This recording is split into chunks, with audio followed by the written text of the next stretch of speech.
Bonjour à tous, aujourd'hui on va vous expliquer les différentes professions qu'on peut avoir lorsqu'on suit notre parcours académique. Une de ces professions, c'est intervenant psychosocial. Ce métier s'obtient à la suite d'un baccalauréat en psychoéducation. Un intervenant psychosocial peut agir en tant que conseiller, peut aider une personne qui vit une difficulté d'adaptation. Ensuite, il y a agent de relations humaines, ce qui est le métier qu'on exerce actuellement.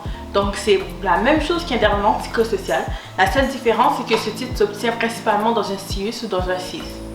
Ensuite, il y a intervenant comportemental. Ce titre, on l'obtient avec un DESS en troubles envahissants de développement.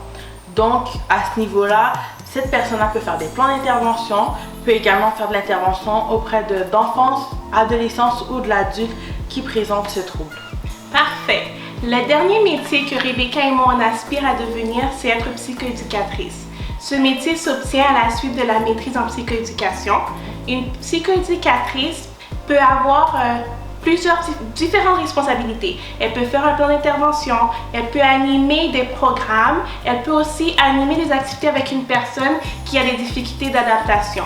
La différence entre une psychoéducatrice et les autres métiers qu'on vous a énumérés auparavant, c'est le fait qu'une psychoéducatrice, elle a 7 activités qui lui sont réservées. Les activités sont plus en lien avec l'évaluation. Une de ces activités, c'est qu'une psychoéducatrice peut évaluer les difficultés d'adaptation d'une personne qui a un trouble mental.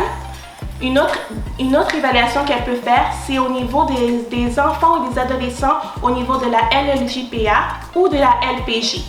Et une dernière évaluation qu'elle peut faire, la psychoéducatrice, c'est évaluer aussi les difficultés d'adaptation d'un enfant handicapé ou d'un enfant qui a un retard du développement. Ensuite, elle peut également faire des plans d'intervention et les signer au niveau des troubles mentaux ou des risques suicidaires. Et elle peut faire l'évaluation des risques de contention et de mesures d'isolement. Merci beaucoup de nous avoir écoutés.